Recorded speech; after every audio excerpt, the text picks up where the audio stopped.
1년 동안 열심히 철학이라는 분야의 책을 읽는다고 한번 가정해 보겠습니다. 내 안에 얼마나 깊은 내공이 생겼을까요? 1년 동안 열심히 철학 책을 읽었는데요.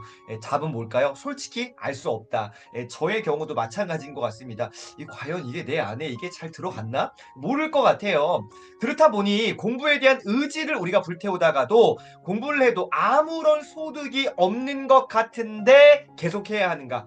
이거 도대체 도움이 되나? 잘 모르겠을 때 계속해야 되나? 아니면은 시간 낭비 아닌가? 이러한 회의감에 빠지기가 쉽습니다. 뭔가를 열심히 해야 되는 데에 대한 동기부여가 없을 때에 좀 이렇게 시간이 막 지나가는데 별로 이렇게 효과가 없어.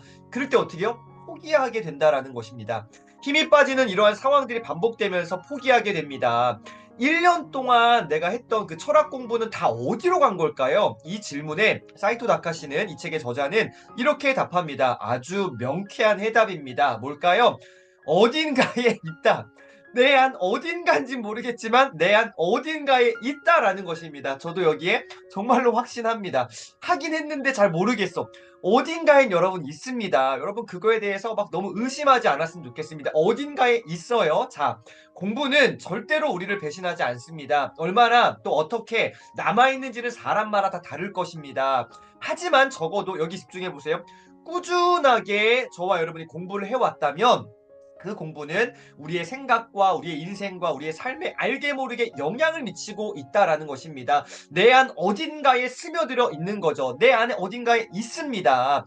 자, 언젠가 반드시 놀라운 힘을 발휘할 때가 올 것이다. 여러분, 동의하시나요? 꾸준히 공부를 해왔다면 여러분 진짜로 그것이 어디로 날아가고 사라진 것이 아니라 시간 낭비가 아니라 언젠가 반드시 놀라운 힘을 발휘할 때가 있다라는 것입니다. 우리 인생 가운데 알게 모르게 스며들어서 내 말과 내 삶과 내 어떠한 것이든 반드시 그 영향력들은 나타나고 흘러넘치게 될 것입니다. 자, 그래서 여러분 처음에는 누구나 의욕에 야, 그래? 야, 진짜야? 내 안에 어딘가에 있단 말이지? 그래, 나도 이렇게 뭔가 변화된단 말이지? 열심히 다시 한번 해봐야겠다. 누구나 의욕에 넘칩니다. 일주일에 몇 시간 이상 공부를 하겠다거나 책을 몇 권 읽겠다는 식으로 열심히 계획도 세우고요. 얼마나 지켰는지 꼼꼼하게 따져가며 기록도 합니다. 예, 저처럼요. 저도 이 수없는 이 시간들을 통해서 이렇게 막 해왔단 말이죠.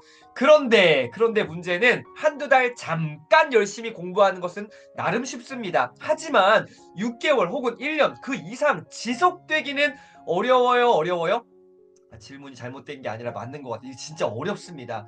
저도 이렇게 독서한 지 20 몇 년 이렇게 지나가는데 처음에 뭐 진짜 한 10년 정도 반복됐던 것 같습니다. 하다 말다 좀 하다가 이거 도움이 안 되는 것 같아. 안 해. 좀 뭐 다시 한번 막 의지를 불태워서 뭔가 시작을 해. 근데 또 어떻게 하다가 또 잘 안 돼. 대표적인 예가 독서 노트 같은 겁니다. 책을 읽고서 뭔가 정리하고 싶은데 그래서 독서 노트를 써요. 한 개, 두 개 열심히 해요. 그러다 어떻게 해요? 이게 뭔 도움이 되나? 하고 안 해. 그랬다가 아니야. 이거 하면 도움이 될 것 같아. 다시 해. 하다 말다. 예, 이렇게 시간이 이렇게 훅훅 지나가는 것 같습니다. 자, 하루에 3시간씩 공부하겠다고 욕심내지 말고요. 꾸준하게 1년 공부하는 것이 낫습니다. 얼마만큼요? 하루 30분이라도, 아니요, 하루 5분만이라도 꾸준하게 끝까지 지속하는 것이 훨씬 낫습니다. 하루에 막 내가 뭐 두세 시간씩 막 진짜 하겠다라고 막 의지 불태우는 그런 열정도 물론 정말 좋지만 그게 여러분 오래 가지 않는다라는 거예요. 어떻게 하루에 30분만이라도 꾸준하게 공부하는 것이 낫습니다. 자, 오늘 제가 책을 한 3권 정도, 3-4권 추천드리겠습니다. 첫 번째, 1일 30분이라는 책이 있습니다. 후루이치 유키오의 책입니다. 1일 30분, 세월이 흘러도 변하지 않는 인생 승리의 공부법에 대한 책입니다. 정말로 좋은 책입니다. 여러분 이 책 꼭 한번 읽도 권해드립니다. 이 책은 소장 가치가 충분히 있다고 생각합니다. 세월이 흘러도 시간이 지나도 트렌드가 흘러도 어떻게 해요? 바뀌어도 변하지 않는 공부법이라는 게 있다. 하루에 30분 한번 몰입 집중해 보자라는 내용의 책이고요. 이 책이 잘 돼서 이 책이 또 나왔습니다. 특별히 어느 시간대에 같은 저자입니다. 아침에 아침에 30분이 정말 좋다라는 책이에요. 자, 그런데 이 책의 부제목이 참 마음에 들어요. 어떠한 사람이 성공하기 위한 아침 공부법일까요? 평범한 사람이 저처럼 그냥 일반인도 안 되나? 평범한 사람이 네, 공부를 어떻게 해야 할 수 있는가? 성장하기 위해서 어떻게 할 수 있는가? 바로 아침 30분이라는 책이 있습니다. 이 책 추천드리고요. 그리고 제가 20대 때에 제가 이 공부라는 것, 독서라는 것을 처음 시작했을 때 가장 많은 영향을 끼쳤던 저자가 있습니다. 바로 공병호 박사님인데요. 공병호 박사님의 모든 책들은 거의 다 섭렵한 것 같습니다. 공병호의 공부법이라는 책이 있습니다. 이 책인데요. 이 책도 일독을 권해드리겠습니다. 표지가 조금 다르지만 같은 책입니다. 이 책의 부제목 보시면은 어른이 되어 시작하는 진짜 공부. 그러니까 어른이 되어서 시작하는 진짜 공부, 그 공부만이 나의 내일을 만든다라고 부제목 되어 있는데요. 참 마음에 듭니다. 지금 제가 PT에는 소개하지 않았지만 황농문 교수님의 공부하는 힘이라는 책이 있습니다. 우리나라 그 서울대학교 이 황농문 교수님은 우리나라 몰입이라는 분야에 정말로 대가죠. 몰입이라는 분야의 대가인데요. 이분이 쓴 책입니다. 공부하는 힘, 어떻게 우리가 몰입할 수 있는가, 그거에 대한 내용이 이 책에 담겨 있습니다. 이 세네 권 추천드리겠습니다. 자, 그래서 저는 이렇게 결론을 내리고 싶어요. 천천히 그러나 꾸준하게 하자. 좀 이렇게 많은 양이 아니더라도 적은 양일지라도 어떻게 꾸준하게 오랫동안 지속하자라는 것입니다. 그렇게 해야지 지치지 않고 포기하지 않으며 오래 공부하고 평생 공부를 가까이 할 수가 있습니다. 공부 자체를 저와 여러분의 삶의 일부로 만들었으면 좋겠습니다. 특별한 이벤트가 아니라 그냥 우리가 아침에 일어나서 밥 먹고 물 마시고 뭐 운동하고 이런 것처럼요. 일상이 그냥 공부라는 것이 내 삶에 그냥 어느 정도의 시간대에 스며들어 있으면 참 좋겠다라는 거. 그래서 오늘 이 단어를 꼭 기억하십시오. 리듬. 나만의 공부 리듬을 찾으셨으면 좋겠어요. 공부 리듬을 찾으세요. 리듬이라는 거는요, 일정하진 않아요. 항상 어떤 사람들이든지요, 좀 올라가다가 내려가고, 이런 슬럼프도 있고요. 뭔가 이런 곡선을 타는데, 이 나름의 이 어떤 굴곡이 크다면은, 조금씩 부드럽게 거의 일정하게 리듬을 찾으셔야 되는데, 그래서 저는 오늘 여러분께 시간과 장소를 정하시라고 권해드리겠습니다. 여러분만이 최적화된 어떤 시간대가 언제인지, 아까 이 책은 아침 30분 새벽에 저희 우리 지금 같이 하는 미라클 모닝 같은 이러한 시간대를 찾으시든지, 아니면 장소적으로 집이든 회사든 가까이에 있는 도서관 내지는 카페를 하나 정하셔서요. 거기서 여러분 승부를 한번 보셨으면 좋겠습니다. 꾸준하게 내가 할 수 있는, 비용이 너무 많이 들면 안 되니까, 카페는 가면은 커피 마셔야 되니까 매일 갈 수는 없잖아. 매일 가는 사람도 있죠. 네, 그러지 마시고, 아니 뭐 자유롭게 하시고, 도서관 공짜잖아요. 얼마나 좋아요. 그래서 공부 리듬을 찾으시기를 바랍니다. 여러분이 꾸준하게 지속할 수 있는 시간과 장소를 정하세요. 집에서 해야겠다? 정말 이게 진짜 의지력이 막 최강인 사람이 아니고서는 집에서는 잘 안 됩니다. 저도 이게 수없이 네, 실패를 했습니다. 그래서 어떻게요? 카페를 가시거나 도서관에 가면 최고 좋습니다. 자, 공부라는 것은 쉽게 결과를 얻을 수 있는 것은 아니죠. 자, 그래서 100m를 14초, 15초 만에 가겠다고 생각하지 말고 단거리가 아니다라는 것입니다. 공부는 단거리 시합 경주가 아니에요. 한 발짝씩 옮겨서 42.19km를 뛰겠다고 생각을 해야 됩니다. 마라톤이라고 여기시면서 천천히 가셨으면 좋겠습니다.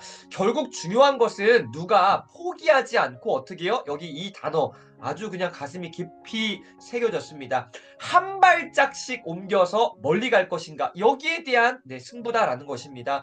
여러분 한 발짝씩 옮겨 멀리 가시기를 응원드리겠습니다.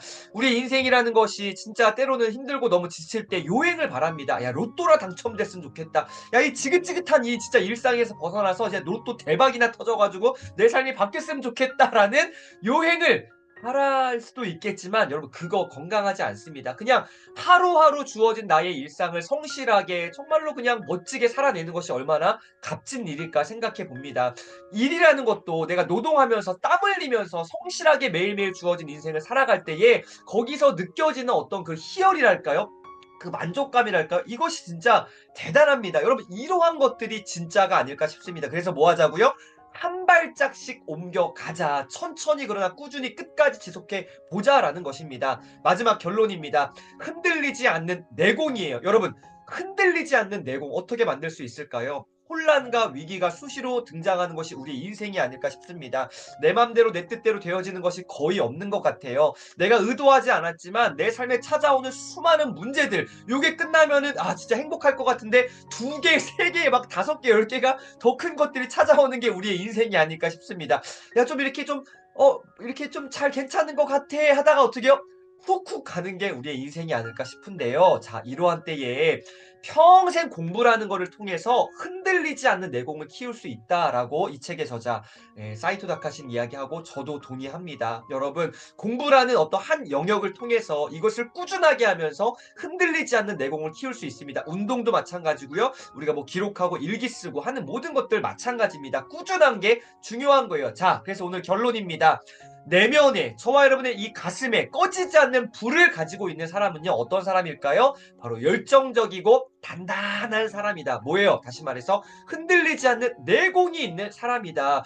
우리의 심장에 꺼지지 않는 불이 있었으면 좋겠습니다. 흔들리지 않는 나만의 어떤 강력한 힘이 정말로 있었으면 좋겠습니다. 꺼지지 않는 그 열정, 그 단단함, 여러분 오늘 공부라는 걸 통해서 훈련해 보시기를 응원드리겠습니다. 평생 공부, 흔들리지 않는 내공을 키울 수 있다라는 주제로 잠시 나눠봤습니다. 오늘 하루도 멋진 하루 보내시기를 응원드리겠습니다. 지치고 힘들 때마다 그래도 꾸준한 것이 좋구나. 요행을 바라지 말고 성실하게 한 발짝씩 나아가시는 오늘 되시기를 응원드리겠습니다. 오늘도 함께해 주셔서 진심으로 감사합니다.